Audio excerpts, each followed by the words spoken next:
Lindsey, did you kill Melvin McNair? Did you kill Melvin McNair? Do you have anything to say for yourself? Can you work with the family? Mr. Lindsey. A reckless, dangerous person that took someone's life with a pink assault rifle, then take this person's vehicle, take their wallet, and this is an obvious sign of a individual who's lawless in our community. And I'm so thankful to the hard work of the men and women who wear the badge and guns that he is in custody and off the streets of Jackson today. Any signs that they knew each other? We're still trying to figure that out. We'll be working with our intelligence unit, our federal partners, to scrub their cell phones to see if they knew each other, had there been any communication, social media apps. You know, we will be deep diving into that to see if they knew each other, if they were acquaintances, what led both of them to that park at that particular time. But we know that Mr. McNair was a good person. I know that he was a good person because I knew him. I knew his father. I know so many people that have called me that knew this young man. I talked to his sister. She stated that he worked 3 jobs. That's a hard-working young man to work 3 jobs. And to lose his life in that very heinous way is very hurtful to the city of Jackson and to this community. And also when I talked to the people at Parham Bridges, they knew him as a tennis player. They knew him as a tennis player, not saying that he was there to play tennis at night like that, but they knew him, they knew of him, they had nothing but kind and good words to say about him. How old was the victim? The victim was a 29-year-old male. He was 29 years of age, and the suspect was a 19-year-old.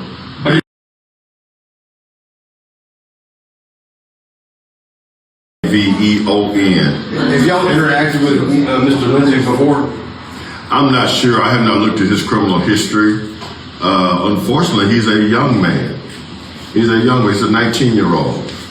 And we will be looking at his criminal history as we move toward his initial court appearance and, of course, his preliminary court appearance. But I just want to let the public know that we have this individual in custody. Everywhere that I have went today, we had a luncheon I had to attend at the Jackson Country Club. They were talking about it. Everywhere that I have went today, someone has talked to me about this heinous act. And they were fearful because this person was still at large. But again, it shows what we can do in law enforcement when we come together, work together, share information. We can bring people to justice this quick. You know, so again, I want to commend all the hardworking men and women who made this happen. It was not a solo act by me at all. I simply make sure my people have the resources and the leadership to do what they need to do, and they do an outstanding job. And again, I do want to tip my hat to Chief Bo Lucky and his team for their assistance in this matter. Was anyone else involved possibly? Another suspect. Based on the information that I have, of course, we're going to continue this investigation. It is not over by any stretch of the imagination because we have to determine how they got to that particular space and place. So we anticipate that he is the shooter. He admitted to it. He admitted to doing it. There was no shame in his game. He admitted to shooting. He had the victim's vehicle. He was still driving the person's vehicle in the same vicinity that he committed this act. You know, that's not bold and reckless. I don't know what it is. And then you did not want to stop for law enforcement. You continue to put other people's lives in danger. I just know that the city of Jackson and Northeast Jackson is a safer place because he's in police custody this evening and tonight. Have you obtained any video surveillance, if there was any? We're in the process of doing that right now. There's a lot of businesses in the area. There were a lot of blue light cameras in the area, so I'm sure. But we were acting in real time because it was such a moving, constant, changing investigation. We started receiving information when I was at Parham Bridges. I went out there later, a couple hours later, and we started receiving information from the community. I'll tell you one thing, people in Jackson are tired of this. They were calling with information. The citizens were calling with information about this.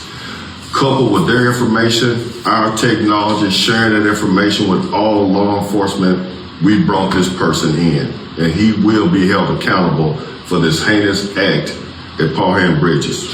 So just to be clear, it happened late last night. Do you know around like what time? Based on the information we have, Mr. McNair got off work after 10 o'clock last night, and his body was discovered around 6:30 a.m. So that's our time frame right there, late last night, early this morning. But I do want to commend one of our officers, Corporal Watson. She was on routine patrol and discovered his body. I called her and talked to her myself. She said, I ride through there every morning because I know those ladies are out there walking. That was her first stop on her patrol. She's a part of the traffic unit, so she works in lockstep with our park rangers. So she discovered his body, then we started the investigation immediately, started pushing out information.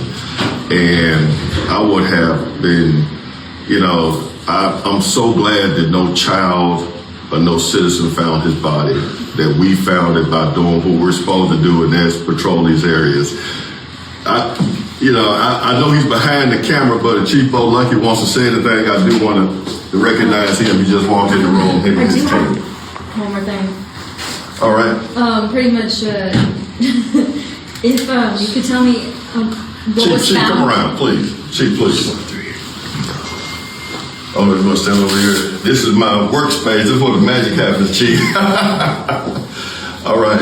What was found on, I guess, the suspect? You said his wallet. The suspect had some of the victim's credit cards.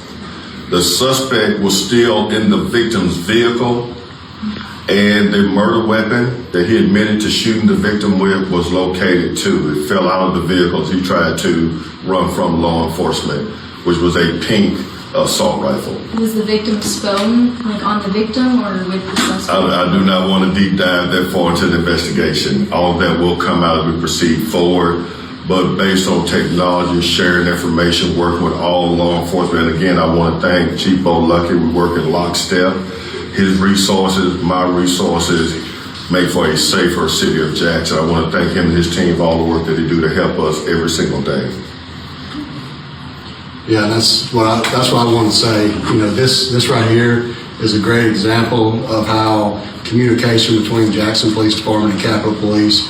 From what I understand, Capitol Police was right there with Jackson Police Department from the start this morning, working with them, assisting them in this, and that's what it's all about. Getting out there, using everybody's resources for a common goal. And today, this was a very successful, fruitful ending to exactly what we're trying to establish and build upon this year and looking into the future. Exactly. Was this the first homicide of May? Yes, May had been a very quiet month for us. These first couple months have been really brutal. It's been a real strain on our resources, but May has been really quiet. So yes, this is the first homicide in the month of May, which we're at the halfway point. So with the things that we're putting in place, preparing for the summer, we know things are going to speed up and pick up. We were going in the right direction. But it also shows that we're still going in the right direction because we brought this person to justice within a shift at the Jackson Police Department and at Capitol Police. All right? And we will be perp walking him as soon as we're done here. Okay?